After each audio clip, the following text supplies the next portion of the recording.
श्री शिवाय नमस्तुभ्यम। हर हर महादेव। दोस्तों, स्वागत है आपका हमारे चैनल एस्ट्रो कृष्णा 2.0 में। दोस्तों, आप सभी जानते हैं कि कल है 16 जुलाई मंगलवार का बहुत ही पावन दिन, और इस बार की गुप्त नवरात्रि का जो मंगलवार को दिन है उसे दिन पूज्य पंडित जी द्वारा बताया गया 5 कनेर के फूल वाला उपाय अगर आप लोगों ने अभी तक नहीं किया है तो आप लोग इस 5 कनेर के फूल वाला उपाय को जरूर करें, क्योंकि इस उपाय को अभी तक जितने लोगों ने किया है उन सब की मनोकामना पूर्ण हुई है। इसीलिए आप लोगों को भी झुकना नहीं है। ये 5 कनेर के फूल वाला उपाय मंगलवार को जो भी व्यक्ति मां और विश्वास के साथ करता है उसकी मनोकामना तुरंत ही पूर्ण होती है। अगर आपने जुलाई मंगलवार के दिन इस उपाय को कर लिया तो आपको इस उपाय से ऐसा फल मिलेगा जिसके बारे में आपने कभी सोचा भी नहीं होगा, यानी कि हर तरीके की मुसीबत आपकी जीवन से दूर हो जाएगी और आपका घर खुशियों से भर जाएगा। मां लक्ष्मी की कृपा आप पर होगी भरपूर। उपाय पूज्य पंडित जी ने अभी की ही शिव महापुराण कथा में बताया है, और अगर आपने इस वीडियो को अंत तक देख लिया तो आपको किसी भी अन्य वीडियो को देखने की जरूरत बिल्कुल भी नहीं पड़ेगी। देखिए, आषाढ़ जुलाई का मंगलवार का दिन कभी कभी कितना खास होता है कि जो कभी कभी व्रत पूजा अनुष्ठान करने से फल नहीं मिलता, वह मंगलवार के दिन एक छोटे से 5 कनेर के फूल वाले उपाय करने से आपको लाभ मिल जाता है। आपके घर में चाहे कैसी भी समस्या चल रही हो, चाहे पितृ दोष से संबंधित हो, चाहे मंगल दोष से संबंधित हो, लेकिन सभी समस्याओं को खत्म करने वाला यह अचूक उपाय आपको एक बार जरूर करके देखना चाहिए। दोस्तों, उपाय करने से पहले आपको ये जान लेना आवश्यक है कि यह उपाय किस समय करना है, किन लोगों को करना है और इस उपाय को कैसे करना है। दोस्तों, ये बात बहुत ही जरूरी है, इसीलिए हम आपको इसी की वीडियो में बताएंगे। लेकिन उससे पहले अगर आपने अभी तक हमारे चैनल को सब्सक्राइब नहीं किया है तो सब्सक्राइब जरूर कर लें और इस वीडियो को लाइक करके कमेंट बॉक्स में श्री शिवाय नमस्तुभ्यम जरूर लिखें। दोस्तों, सबसे पहली बात करें कि यह उपाय किन लोगों को करना है, तो देखिए, आपके घर में कोई भी बड़ा सदस्य उपाय को कर सकता है। चाहे आपकी माता बहन हो या जो भी घर का बड़ा आदमी हो, वो इस उपाय को कर सकता है। देखिए, अगर आप इस उपाय को अपने लिए कर रहे हैं, यानी कि अपने सुख समृद्धि के लिए कर रहे हैं, आप पर मुसीबत से बनी रहती है और आप मां लक्ष्मी को प्राप्त करना चाहते हैं और आपके जीवन से जो दिव्या बड़ाएं चल रही है उनको दूर करना चाहते हैं, तो आप खुद भी इस उपाय को कर सकते हैं। ठीक है, अब देखिए, अगर आप इस उपाय को अपने घर की सुख समृद्धि के लिए करना चाहते हैं, यानी कि आप चाहते हैं कि आपके घर में सुख समृद्धि बनी रहे, कभी भी कोई दिक्कत तकलीफ आपके घर में ना हो, तो आप लोग अपने घर के लिए भी इस उपाय को कर सकते हैं। उसमें भी कोई दिक्कत वाली बात नहीं है, यानी कि कहने का मतलब ये है कि इस उपाय को घर का कोई भी बड़ा सदस्य कर सकता है। अगर घर में मां बहन उपस्थित नहीं है तो घर का कोई भी सदस्य उपाय को कर सकता है, इस बात को भी देख लीजिए। दूसरी सबसे जरूरी बात जो है वह है कि इस उपाय को किस समय करना है। समय सबसे ज्यादा इम्पोर्टेंट है कि आप इस उपाय को असर जुलाई मंगलवार के दिन किस समय कर सकते हैं। देखिए, किसी भी उपाय को करने के लिए 2 ही समय सबसे ज्यादा महत्वपूर्ण होते हैं। पहले तो होता है सुबह का समय और दूसरा होता है शाम का समय। शाम का जो समय होता है वो प्रदोष काल का होता है, और अगर आप लोग नहीं जानते हैं कि प्रदोष काल का समय की कल से लेकर किस समय तक होता है, तो हम आपको बता दें कि शाम को 6 बजे से लेकर 7:08 बजे तक प्रदोष काल का ही समय होता है।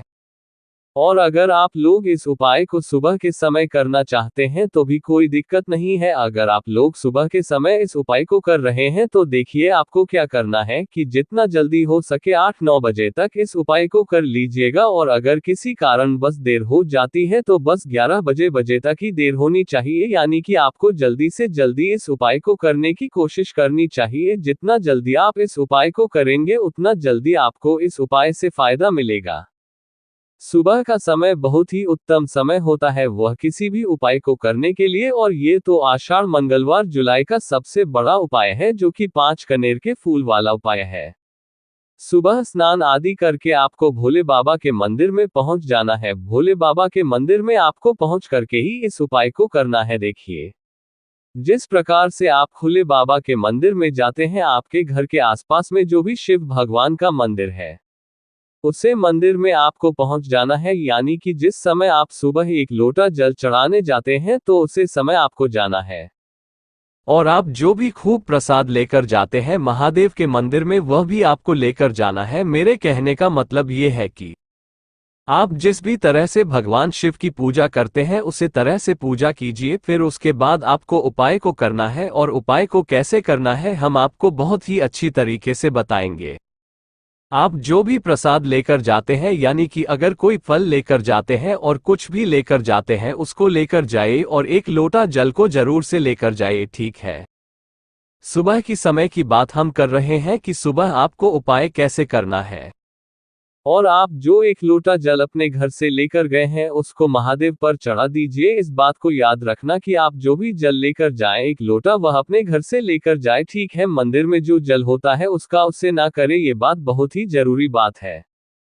तो आप लोग इसको भी समझ गए होंगे। अब आपने एक लोटा जल महादेव पर चढ़ा दिया। अब इसके बाद आपने जो भी प्रसाद लेकर गए हैं, यानी कि फल लेकर गए हैं या फिर जो कुछ भी आप अपने घर से बनाकर ले गए हैं वह आप महादेव पर चढ़ा दे। इसके बाद बारी आती है उपाय को करने की। अब देखिए, उपाय के लिए आपको चाहिए होंगे 5 कनेर के फूल। जो आपको चाहिए होंगे वह तो आप लोग इसको भी समझ गए होंगे। अब आपने एक लोटा जल महादेव पर चढ़ा दिया। अब इसके बाद आपने जो भी प्रसाद लेकर गए हैं, यानी कि फल लेकर गए हैं या फिर जो कुछ भी आप अपने घर से बनाकर ले गए हैं वह आप महादेव पर चढ़ा दे। इसके बाद बारी आती है उपाय को करने की। अब देखिए, उपाय के लिए आपको चाहिए होंगे 5 कनेर के फूल। जो आपको चाहिए वह आप अच्छे 5 कनेर के फूल लेने, ठीक है।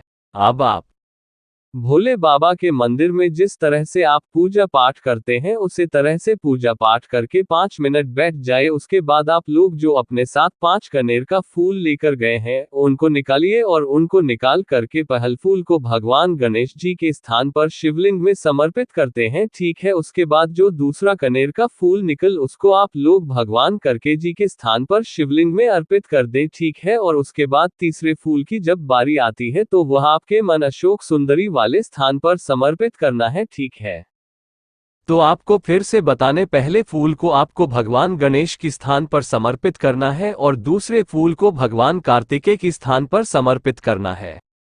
अब बारी आती है चौथे फूल की, यानी कि चौथी कनेर के फूल को आपको कहां पर समर्पित करना है, तो वह आपको समर्पित करना है जिस शिवलिंग पर ऊपर से जल टपकता रहता है उसे पत्र में आपको समर्पित करना है। अगर किसी कारणवश वह पत्र उपस्थित नहीं है जिससे जल महादेव के ऊपर गिरता रहता है तो फिर आप महादेव के शिवलिंग के जस्ट ऊपर आपको पनीर के फूल को समर्पित कर देना है। आपको बता दें ये चारों स्थान शिवलिंग में ही होते हैं। और अब बारी आती है 5वें कनेर के फूल की, तो उसको आप नंदी बाबा की चरणों पर समर्पित कर दें और श्री शिवाय नमस्तुभ्यम मंत्र का 5 मिनट तक, ठीक है। इतना सा आपको काम करना है और आपके जो भी मन की कामनाएं हैं, जो भी आपकी इच्छाएं हैं, उन इच्छाओं को आपको महादेव से कहना है। जय महादेव, मेरी यह इच्छा है, मेरी यह कामना है, इसको महादेव पूरी कीजिए। ये हो गया सुबह का काम। अब शाम के समय आपको क्या करना है वो सुनिए।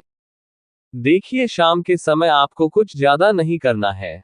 सबसे पहले जरूरी बात आपको ये याद रखनी है कि आपको महादेव पर एक लोटा जल नहीं चढ़ता है, क्योंकि शाम के समय महादेव पर जल नहीं चढ़ता है। तो इस बात को आपको बिल्कुल से याद रख लेना है, ठीक है। अब देखिए, दूसरी जरूरी जो बात है वह बात सुनिए कि आपने जिस तरीके से सुबह पूजा पाठ की है ठीक उसी तरीके से करना है। बस कुछ अंतर यह करना है, या कोई तो जल नहीं चढ़ता है महादेव पर, दूसरी आपको एक गोल बाटी का दीपक जरूर से बना लेना है, और फूलवती का जब दीपक बने तो उसके अंदर गए या घी का शुद्ध ही डाले, ठीक है। और उसे दीपक को आपको महादेव के सामने प्रचलित कर देना है, और महादेव से थोड़ा दूर ही रखिएगा जिससे कि महादेव को आज ना लगे।